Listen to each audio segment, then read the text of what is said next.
મહત્વપૂર્ણ સમાચાર મોડાસાથી મોડાસાના અણધાપુર ગામના લોકો ચૂંટણી બહિષ્કારના નિર્ણયને લઈ મક્કમ જોવા મળી રહ્યા છે। સમાચાર અણધાપુરથી કે જ્યાં તાલુકા વિકાસ અધિકારી નીતિન ચૌધરી ગ્રામજનોને સમજાવવા માટે અણધાપુર ખાતે પહોંચ્યા, પરંતુ ગ્રામજનો તેમની માંગ ઉપર અડગ રહેતા ક્યાંક ને ક્યાંક સમજવા માટે તૈયાર નથી। સાથે જ વાત કરવામાં આવે તો ગ્રામજનો જે ચૂંટણી બહિષ્કારનો જે નિર્ણય છે તેને લઈ અડગ છે, કારણ કે આઝાદીના 70 વર્ષો પછી પણ તેમને પ્રાથમિક જરૂરિયાતો માટે આ પ્રકારે ચૂંટણી બહિષ્કારનો જે નિર્ણય લેવો પડ્યો છે તેને લઈ જે તાલુકા વિકાસ અધિકારી છે તેઓ અણધાપુર ખાતે પહોંચ્યા અને ગ્રામજનો સાથે વાતચીત કરી, પરંતુ ગ્રામજનો ક્યાંક ને ક્યાંક પોતાના નિર્ણયને લઈ અડગ છે। સાથે જ સમસ્યાઓનું સમાધાન ન આવે ત્યાં સુધી જે ચૂંટણી બહિષ્કારનો જે નિર્ણય છે તેને લઈ મક્કમ છે। ત્યારે ચૂંટણીને લઈ જે અધિકારીઓ છે તે હાલ દોડતા થયા છે, કારણ કે ગ્રામજનોએ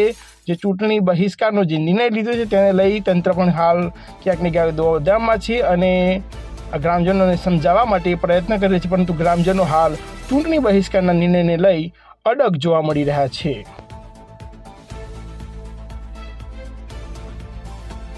અણધાપુર ખાતે એમની એવી રજૂઆત હતી કે છેલ્લા ઘણા સમયથી રોડ બનેલ નથી। આરએનબી મારફતે તે રોડ મંજૂર બી થયેલ છે, અત્યારે કામ બી ચાલુ છે। સ્થળ ઉપર અમે આવ્યા અને કામ બી ચાલુ છે। તે મુજબની કામગીરી આરએનબી મારફતે થઈ રહી છે। ટૂંક સમયમાં કામગીરી એમની ટેન્ડર બી ઓલરેડી થઈ ગયેલ છે, એટલે સમય મર્યાદામાં એજન્સી કામ મારફતે પૂર્ણ થશે। સર, પાણીનો પ્રશ્ન હતો શું?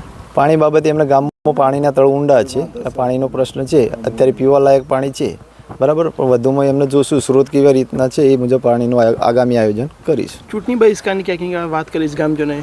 બસ એ રોડ બાબતની રજૂઆત હતી, પણ રોડ અત્યારે કામ ચાલુ છે એટલે હવે કોઈ પ્રશ્ન